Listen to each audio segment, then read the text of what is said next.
Mon rêve pour le Gabon. Je rêve du jour où, au Gabon, le président de la République,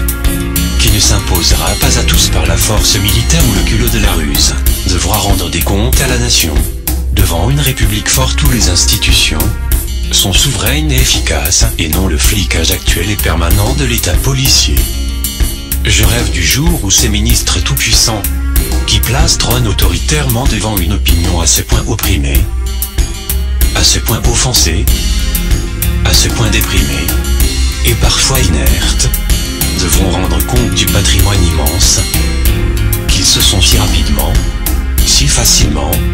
si curieusement attribués, souvent dans l'opacité, jusqu'au-delà des mers et des océans, grâce à nombre de complicités de l'ombre, à la tête des fonctions qu'ils ont occupées.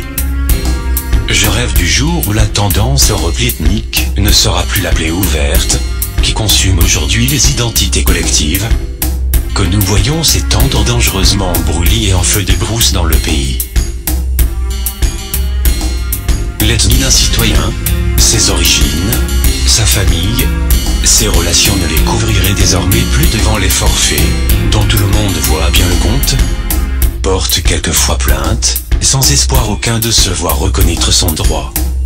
Car la justice, malheureusement, peine à dire le droit quand l'on sait qu'elle élève pourtant une nation.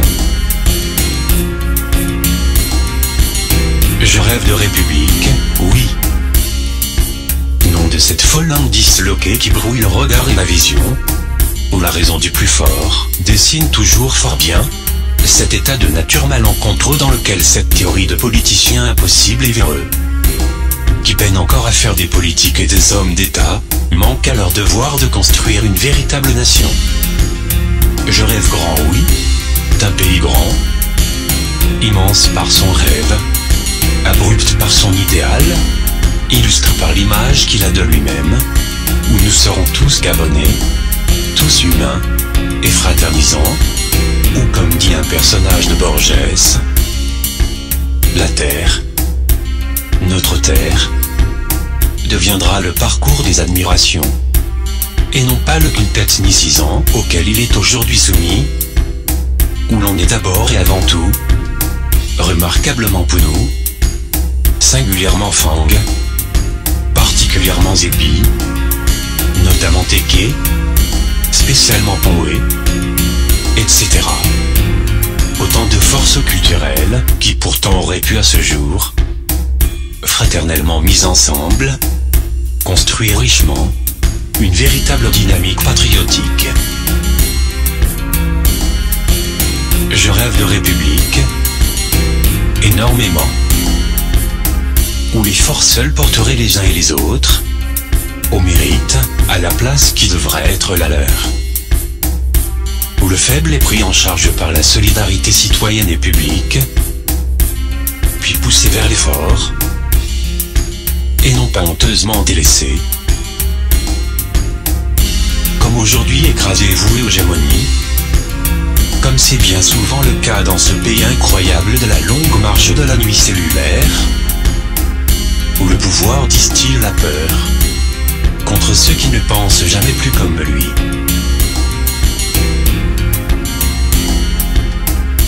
Mais je sais aussi que le temps viendra, où la justice fera des progrès, où la politique s'ennoblira, s'honorera à bien s'occuper des Gabonais, où le rêve du changement réel, efficace, et pour maintenant, contribuera efficacement à édifier la construction d'un rêve de liberté,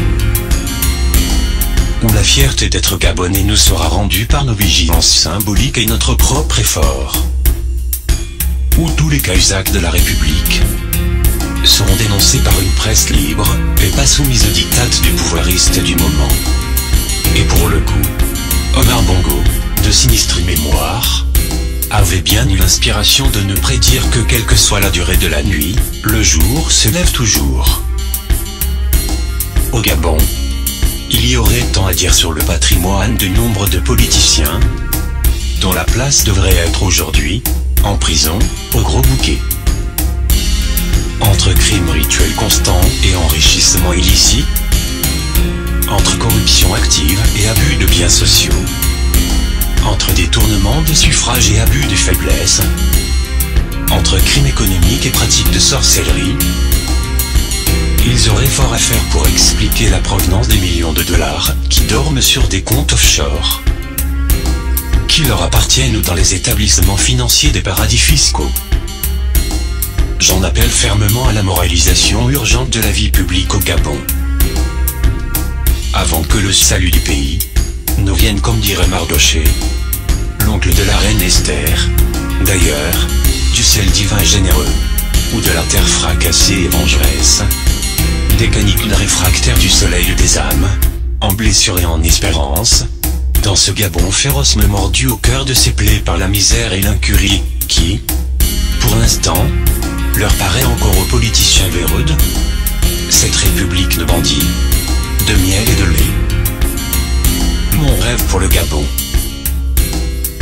Je rêve de république, énormément. Je rêve de république.